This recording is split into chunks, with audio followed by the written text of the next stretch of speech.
Aí é que vai vir os conflitos daquele que fez primeiro, que não fez primeiro. Outros tiveram a oportunidade, porque assim como o Mestre Jesus diz, na parábola do semeador, a semente ela cai em todos os terrenos. Só que o coração, o nosso terreno, ele tem que estar aberto para receber. Tem que estar preparado, receptivo. Mas se você tiver resistência, se você tiver em mecanismo de defesa, se você tiver endurecido, não adianta, não nasce nada ali. Não cria raiz, não aprofunda e não surge os novos frutos. Muito se fala sobre referências, né, na Umbanda. A gente às vezes vai para uma religião mais antiga, tradicional, né? Não tem como ter muita mudança. Às vezes tem um rito estabelecido e se mantém aquilo dentro da Sim, tradição. E a Umbanda é super agregadora, né? sim. Super receptiva à expansão, aos médiums estudarem, se aperfeiçoarem, trazerem conhecimentos de fontes variadas, porque eu acredito que é disso que é feita. Mas muitas vezes já ouvi pessoas criticando, dizendo o seguinte: olha, como é que eu vou me consultar com um preto velho ou com um Exu e da boca dele sai a palavra e alguma passagem de Jesus? Isso não tem nada a ver com a religião, não tem sintonia. Já ouvi isso, já deve ter ouvido isso também. Sim. E como as pessoas acabam, né, se deixando levar por algo que elas ouvem. Às vezes a gente vê pessoas publicamente falando que não se deve misturar, se falar de Jesus ou de outras figuras religiosas. Você tem até um livro aqui, depois a gente vai falar, que é super bacana a relação que você faz. Então, por que não falar de Jesus? Por que não falar de outras figuras bonitas e que tiveram uma passagem bacana dentro da Umbanda, né? Então, as pessoas elas perdem tempo em ficar com essas lutas, essas rinhas desnecessárias, porque é o tipo de conflito e de resistência, como a gente estava falando da semente, que não leva a nada. Se você não gosta, ok, faz o seu, mas não briga ou não discute com quem está aberto para isso, para esses ensinamentos. Se veio um espírito para essa terra e alterou o calendário do planeta, será que não tem alguma coisa aí? Alterou o calendário do planeta. Praticamente todos os povos são submetidos a um calendário de antes e depois daquele que chegou. Então, por que eu não me permitia entender aquela lógica a esse evangelho, não é? Essa boa nova? Mas por quê? Porque para muitos que lutam contra ele carregam ainda dentro de si, para mim, ainda situações que vêm de outras vidas, de situações que a igreja talvez fez, que sofreu por causa disso, e isso é muito forte dentro delas.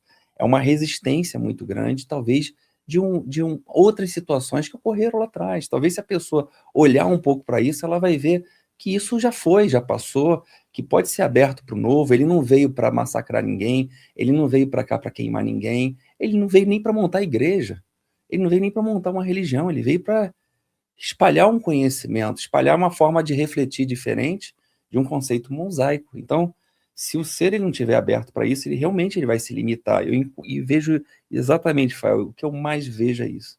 Pessoas defendendo, falando de embranquecimento na Umbanda, e não está percebendo que a Umbanda é uma soma de tudo. Quando a gente vai analisar a história, você vai vendo, pô, teve um povo que veio do povo Banto, teve povos que veio de um povo, né, Yorubá, que é os sudaneses, dentro da diáspora foram sequestrados de seus povos, vendidos em troca de armas pelo seu próprio povo, se misturaram os seus clãs dentro de navios negreiros, atravessaram o Atlântico.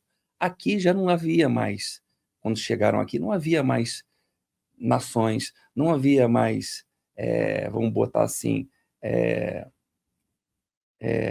nações-estados, por exemplo, cidades-estados, como havia muito na nação Yorubá, e há até hoje a nação de Oió, a nação de Irê, que era de Ogum, a nação que é própria de Ijeguibá, que é de Iemanjá, ou seja, várias nações que fazem parte do povo Yorubá viviam em briga, viviam em guerra.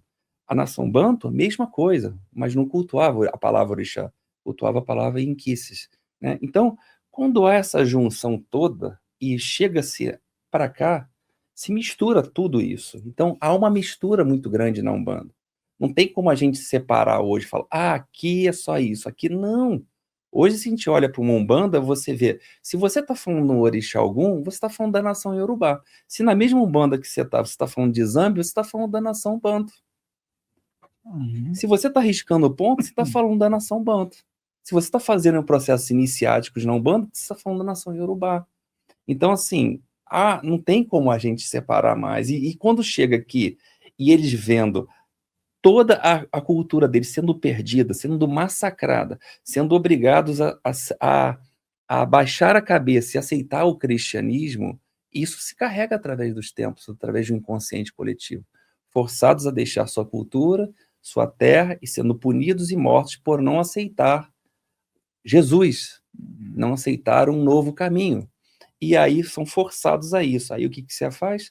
Os próprios pensam, os sábios na época, vamos sincretizar, vamos unir as situações, vamos juntar os santos aqui para a cultura não se perder. E a cultura não se perde, porque se eles não fizessem isso lá atrás, a gente não estava falando de candomblé e nem umbanda, porque candomblé surge no século XIX, né, ali, e a umbanda vem depois, ali no início do século XX. Então, são religiões brasileiras, não são religiões africanas, porque não tem junção lá. Lá é tudo separado. A junção ocorre aqui. Então, se o povo entender que a junção ocorre aqui, vai parar com isso. E se entender que o cristianismo, de alguma forma, os santos, vamos botar assim, os santos católicos foram primordial para que a cultura se sustentasse, a gente vai começar a entender que há um movimento para isso. Há um movimento realmente de união da espiritualidade. E por isso a gente tem que olhar melhor para esse ponto. E Jesus não tem nada a ver com os colonizadores também que fizeram isso e se proferiam como cristão, né? Porque era só da boca para fora, porque, lógico, eles tinham lá a religião deles em predominância, vieram para o Brasil, ocorreu o problema com indígenas, foram para a África também, e claro, há um impacto. Jesus não tem nada a ver com isso. Ele estava de fora da situação e colocaram ele no bolo. Então eu vejo assim, dentro da espiritualidade é muito viável entendermos, você está até com uma camiseta aí, Yeshua HaMashiach, né? Que figuras importantes cabem sim dentro de pensamentos e espirituais de vários povos, né? Exato. Dentro de um universalismo. Porque senão a gente vai chegar onde? De novo numa batalha. De novo numa batalha.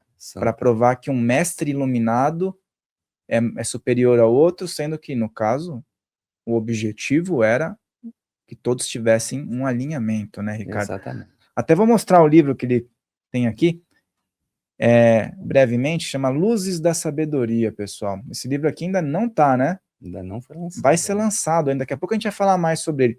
Mas o que eu achei interessante é que tem a reunião de vários mestres de várias tradições. Depois a gente vai falar com mais aprofundamento sobre isso. Muitas pessoas confundem a magia da mão esquerda com a linha da esquerda da Umbanda. E isso dá chabu, dá pano para manga. E muito. As pessoas confundem a utilização desse termo, que era utilizado para magia, que não há conexão com a luz, vamos dizer assim, com o trabalho da esquerda na Umbanda, visto como polaridade. Chega muito isso para você? O pessoal confunde muito isso de uma forma tão desorganizada assim? Direto, muito. Se a gente vê isso ser deturpado e ser levado de uma forma muito, muito desequilibrada nas redes sociais, né? Então, o pessoal, quando fala da linha da esquerda, realmente confunde com mão da esquerda, confunde com coisas ruins, confunde com diabo, confunde com demônio, confunde com palavras de baixo calão, mas não entendem o porquê. É a mesma coisa que quando falam de macumba. Macumba é um instrumento musical. O pessoal criou rótulos, foram criando rótulos, e em cima de rótulos eles conduzem um entendimento daquilo, e aquilo fica. E se aquilo cai no gosto popular, para tirar é muito difícil. Então, eu acredito que é isso. Foi deixado isso cair no gosto popular, e agora a gente está lutando para explicar que não é isso. Existem outras perspectivas de olhar isso. Então, uma das grandes missões aí, que meu propósito é esse, é ir desmistificando devagarinho. Eu sei que é difícil para muitos, esse olhar, é um olhar que é muito importante.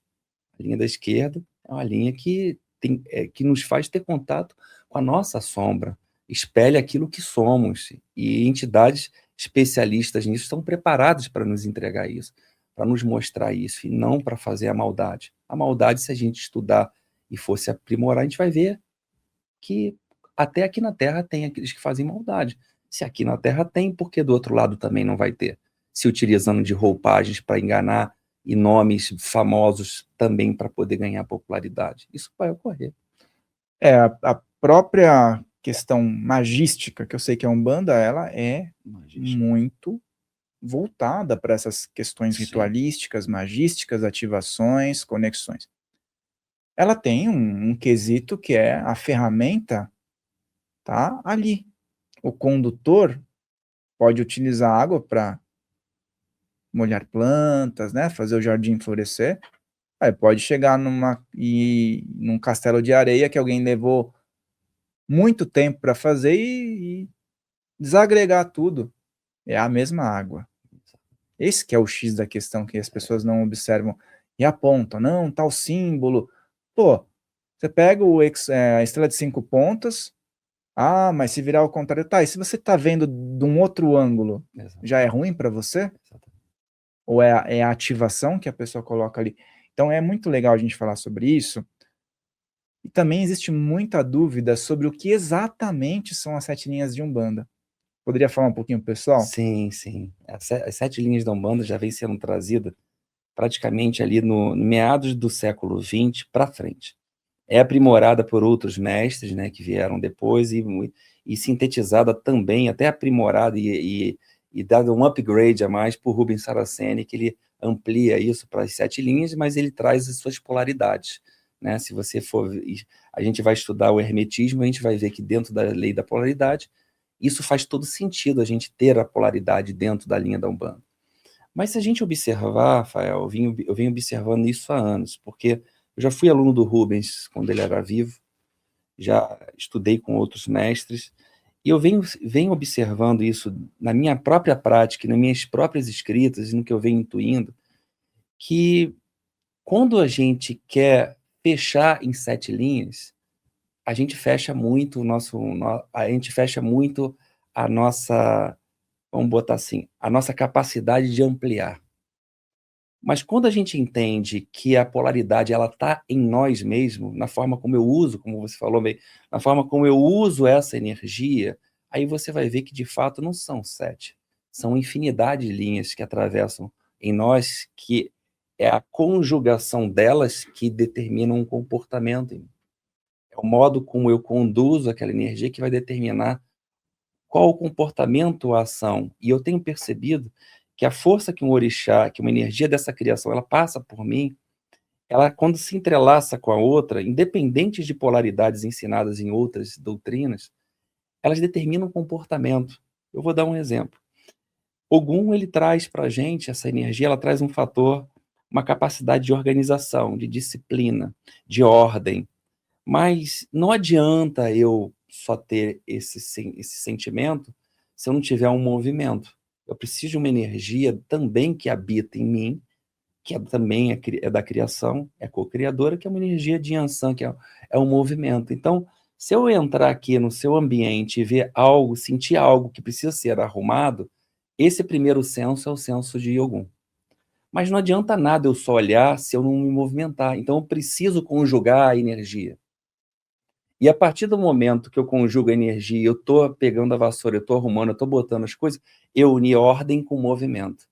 Ao mesmo tempo, quando chega uma pessoa e fala assim, chega no ambiente, começa a falar várias coisas, e eu a acolho, falo, não, não fica assim. Eu já estou trabalhando com uma outra energia, mais empática e amorosa, que é a energia de Oxum. Então, eu entendendo isso, sem me limitar só a fechar, que são 7, eu começo a perceber que eu tenho uma infinidade de, vamos botar assim, de possibilidades na minha mão, sem eu ficar preso a só, não, eu estou nessa, eu tenho que focar nessa. Não, Você tem todas. Nós temos todas em nós, que determinam o senso de justiça, de ordem, de paz, de harmonia, de amor, de temperança, de crescimento, de evolução, de busca, de expansão, de geração, de criatividade. A gente tem todas em nós. Só que elas têm que ser conjugadas. Quando eu ficar ali, eu entendo isso, sabe? Mas também ensino também sobre as 7 linhas, sobre os 14 orixás, 18 orixás, o que for, mas eu sempre tento passar que a gente não fique tanto preso a isso, que a gente tente ampliar nossa visão para o todos, porque todos são importantes. É a polaridade que eu escolho dentro de uma linha que vai me dar realmente a direção. Eu posso, como eu falei, eu posso estar com senso de Ogum. Entro aqui na minha casa, eu preciso arrumar a minha casa. Ali eu tenho uma escolha. Ali Ogum, essa energia, ela emplaca em mim um senso de ordem. Ali eu tenho uma escolha. Arrumar ou não arrumar. A partir do momento que eu não quero arrumar, eu entro por um polo negativo daquela linha. E aí eu passo a ser um desordeiro, um desorganizado, um bagunceiro. Mas a partir do momento que eu pego aquele senso e escolho arrumar, ali eu boto a minha casa em ordem, minhas coisas em ordem, e vai para um polo positivo. Então, eu tento fazer com que o aluno, a pessoa, tente enxergar os orixás dessa maneira. É muito importante isso, porque às vezes também tem umas confusões aí, né, em relação a o jeito que é colocado ou não, a exemplo da linha do Oriente, que agora eu vejo que ela é mais aceita, né? Mas, por exemplo, se vem uma entidade, está na linha do Oriente e de repente faz uma referência a Lakshmi, por exemplo. Pode ter pessoas mais fundamentalistas que falam, ah, isso aí está errado, mas aquela entidade falou aquilo e tem uma espiritualidade ao redor. Se ela tivesse falado do Oxum, talvez não tivesse dado problema, entendeu? Mas, às vezes, esquecem que o espírito passa por muitas experiências, né? E ele traz conhecimentos para ajudar quem está frente a frente com ele. Aí, passou um salmo para eu fazer. Tá bom? Mas é um salmo que ele tem conhecimento da antiguidade. Então, eu acho que são essas portas que procuram fechar, muitas vezes, nas brigas, nas discussões que não levam a nada, que às vezes dificultam o caminho do interessado. Às vezes tem um interessado na Umbanda, mas ele vê essas brigas, essas faltas de percepções coletivas, e às vezes se desestimula.